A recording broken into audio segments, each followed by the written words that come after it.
It's a new humanitarian crisis. Ethnic cleansing of the Nuba people has left thousands dead, and many others fighting for their lives. The Nuba Mountains are home to one of Sudan's largest Christian communities. They're being tormented by daily airstrikes and house-to-house raids from President Omar Bashir's armed forces.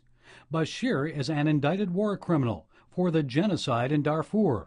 Virginia Congressman Frank Wolf says it's important the church in the West stands up for these persecuted Christians. I think the church in the West has to really do a better job of advocating for the persecuted church. Well, if anything, hopefully this hearing can motivate not only the administration, but also the church, the leaders of all the denominations to come together for advocate for this. Bashir's soldiers are reportedly burning down churches. Bishop Andudu is from Sudan's South Kordofan. He also testified to the devastation that happened at his diocese. My house was shot with the guns, and my chaplain was able to escape through the window. And also my offices and cyber cafe was burned down, and cathedral as well. Brad Phillips is with the Persecution Project Foundation. He's just returned from the Nuba Mountains. He testified before U.S. congressional leaders that aid access to the region is limited. There's a serious humanitarian crisis that is approaching. There are 70 to 90,000 people that are probably going to die in the next month to 2 months because the roads are shut down to the north and the flights are not coming in. But that didn't stop a team from CBN's Operation Blessing. When he heard about extreme shortages of medicine in the Nubas, President Bill Horan put together an emergency relief mission. It was dangerous, but it was life-saving. We found a pilot willing to fly us into the Nuba Mountains, and we took off and flew most of the way under the cover of the clouds to avoid being spotted by the northern warplanes.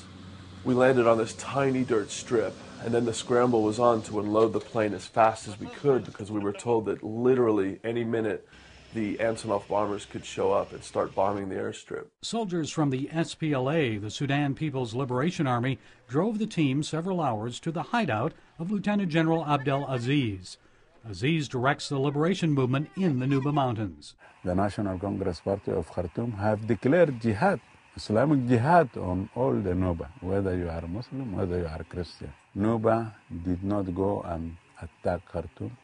Nuba did not go and take anything from Khartoum.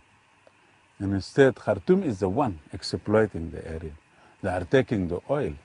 This is the only oil producing state in the north, in the remaining part of the country. The people of the Nuba Mountains enjoyed a 6-year period of relative peace after the signing of the North-South Peace Agreement in 2005. That ended last June when the northern government attacked the Nuba capital city of Kadugli. Operation Blessing's Bill Horan was shown some of the destruction. A school was actually targeted, a school that was filled with children in school, in session. 2 huge bombs, thank God they missed, but not by much. 2 giant craters in the soil, but it was close enough to the school that some shrapnel fell and penetrated the walls of some of the school buildings. 1 child was killed and a whole group of children were injured. Who in the world would target on purpose children? What relief was delivered by Operation Blessing? An emergency health kit containing enough medicine and medical supplies to establish a much-needed health clinic that will serve 10,000 Nubian people for 90 days. We purchased 2 of those complete emergency kits in the Netherlands and flew them in. Those medicines are now, at this moment, being used to treat the sick, the injured, the wounded in the clinics in the Nuba Mountains. The people of the Nuba Mountains, no one can hear their voice. They're suffering in silence. We need to be their voice. The United States and all the nations of the free world, the United Nations, they have to quit ignoring this, and then they have to quit talking about it. They have to take decisive action. There needs to be action by the United Nations. If the United Nations stands for people, please defend the people of Nuba. Gary Lane, CBN News.